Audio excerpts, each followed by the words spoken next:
Bismillahirrahmanirrahim. Assalamualaikum warahmatullahi wabarakatuh.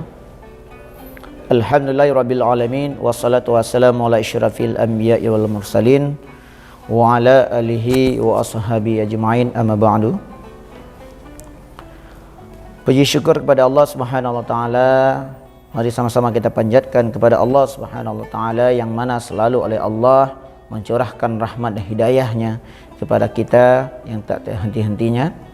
Salawat dan salam kepada junjungan Nabi besar Muhammad sallallahu alaihi wasallam, kepada para keluarganya serta para sahabat sekalian.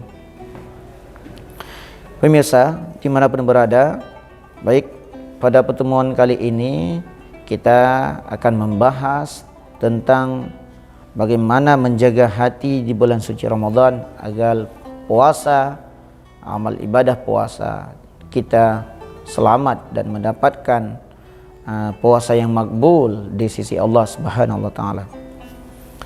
Pemirsa cahaya hati dimanapun berada, hati adalah merupakan cermin setiap manusia. Dan apabila hati itu baik, maka baik pula amal atau kehidupan yang dia jalankan. Dan apabila jelek hatinya atau rusak daripada hatinya, rusak pula kehidupan yang didapatkan oleh kehidupan seseorang tersebut. Sesuai dengan hadis Rasulullah sallallahu alaihi wasallam dalam riwayat Imam Tirmizi yang mana berbunyi, innal fil jasadi mudghatan idza salahat salahat jasadu kulluh wa idza fasadat jasadu kulluh ala wahya qalbu. Di dalam tubuh manusia ada segumpal daging. Apabila bagus daging tersebut, maka baguslah segalanya. Dan apabila rusak daging tersebut, maka rusaklah segalanya yang ada pada manusia tersebut. Inilah yang dimaksud dengan qalbu atau hati. Jadi pemirsa, dimanapun berada, hati seseorang ini dapat mencerminkan kehidupan pribadi dia dalam sehari-hari. Jadi apabila seseorang itu dalam kehidupannya terbiasa dengan hal-hal yang buruk, terbiasa dengan perbuatan-perbuatan yang dibenci oleh manusia, bahkan dibenci oleh Allah, maka orang-orang tersebut kehidupannya itu celakalah. Yang mana dalam kehidupan sosial juga orang tersebut tidak disukai oleh orang-orang di sekitarnya. Begitu pula dengan Allah. Orang-orang yang mana yang dibenci oleh Allah, yang mana Allah sudah menutup pintu hatinya, sudah Allah tutup daripada penglihatan petunjuk atau kebenaran dari Allah, orang-orang tersebut pasti akan selalu dalam keadaan jelek dalam kehidupannya, dan neraka jahanam tempat kembalinya. Nauzubillah min dzalik. Kaitan dengan bulan puasa, jadi seseorang yang menjalankan amal ibadah puasa itu sangat penting untuk menjaga hatinya. Agar apa? Sangat penting untuk menjaga hatinya agar tujuan inti utama untuk berpuasa itu terselamatkan. Jadi dikala seseorang berpuasa tetapi hatinya masih rusak, ini ditakutkan amal ibadah puasanya juga akan rusak. Sesuai dengan hadis Rasulullah sallallahu alaihi wasallam,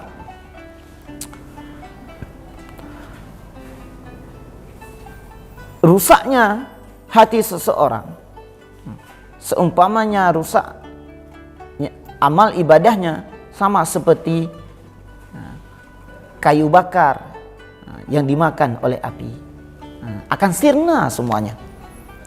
Jadi jikalau ada sesuatu dalam hatinya yang dapat merusakkan amal ibadahnya, akan sia-sia amal kegiatan yang dilakukan. Salah satu contohnya adalah sombong. Penyakit hati itu salah yang pertama ada itu sombong, riya, takabur, dan ghibah, merasa orang lain itu saingan kita, atau merasa susah bila orang lebih, atau tidak, atau senang bila ada orang yang lebih yang daripada apa kita miliki. Jadi yang utama di sini adalah rasa sombong. Jadi cukuplah dengan ada rasa sombong yang dimiliki oleh seorang manusia, walaupun sebesar biji zarrah, tidak akan Allah masukkan dalam surga. Nauzubillah min zalik. Yang kedua yaitu ada unsur riya. Apabila ada seseorang yang lagi melaksanakan amal ibadah puasa, tetapi tujuannya adalah untuk menampakkan di mata manusia bahwa dia adalah seakan-akan orang yang sabar, orang-orang yang taat untuk melaksanakan amal ibadah puasa, dan menampakkan kepada makhluk, yaitu orang ini juga mampu memberikan sesuatu keperluan daripada orang yang lain, sehingga orang yang memberi ini akan dipuja oleh orang-orang yang mendapatkan pemberiannya. Ini adalah yang ditakutkan bila ada dalam hati kita rasa daripada riya ini, yang mana akan sirna semua amal-amal ibadah yang dilakukan dari pagi sampai waktunya berbuka.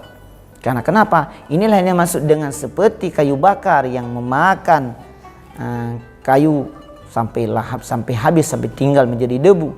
Bisa jadi dengan ada rasa daripada riya dalam hati kita ketika kita lagi berpuasa, bisa jadi sirna semua amal ibadah yang kita jalankan selama hari tersebut. Nauzubillah min zalik.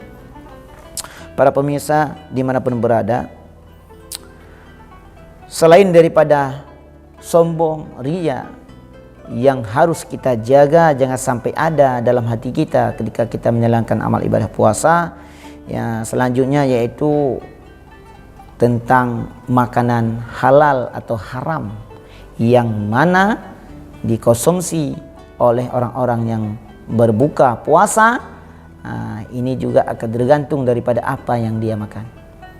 Apabila mau selamat amal ibadahnya, dan yakinlah hati akan selalu terjaga dan bersih apabila bisa dipastikan makanan yang dikonsumsi oleh orang-orang tersebut harus betul-betul mutlak daripada makanan yang halal, dan jauh daripada makanan-makanan yang haram.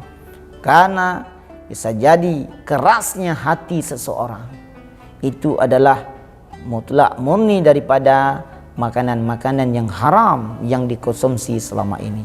Dan sebelum makanan tersebut dihalalkan, atau kalau hak daripada manusia dikembalikan, sulit untuk bisa kembali bersih hati tersebut. Selanjutnya yaitu juga perlu dihindari daripada perbuatan atau makanan-makanan yang syubhat, yang belum jelas asal usulnya. Karena di dalam Islam al-halal bainun wal haram bainun wa ma bainahuma mushtabihat. Sesuatu perkara yang halal itu sudah jelas, yang mana yang halal itu adalah mutlak milik dirinya atau hak daripada dirinya sendiri, itu adalah yang halal. Sedangkan yang haram juga sudah jelas, yang mana milik orang lain, kepunyaan orang lain yang jelas bukan miliknya, itu adalah jelas itu haram, sampai pemilik orang tersebut memberikan atau menghalalkan kepada orang yang lain. Sedangkan perkara yang ketiga yaitu yang masih samar-samar atau syubhat. Nah, ini paling banyak orang yang melakukan. Nah, sedangkan perkara syubhat ini adalah akan sama seperti perbuatan yang haram.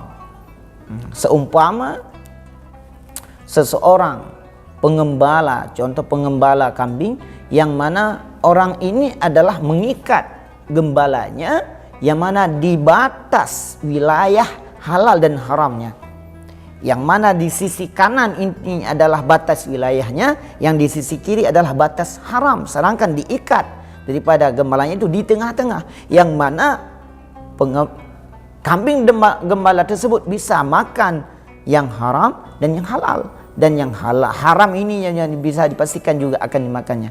Inilah yang ditakutkan oleh kita manusia, yang mana yang sesuatu yang menurut kita ini adalah biasa atau menurut kita adalah bukan punya hak orang lain, tapi ini belum tentu jelas asal usulnya.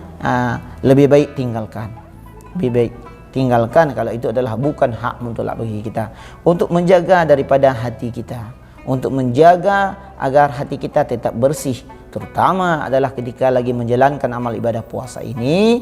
Jagalah hati dengan benar-benar sehingga jauh daripada unsur riya, seuzon kepada orang lain, atau sombong dalam hati kita.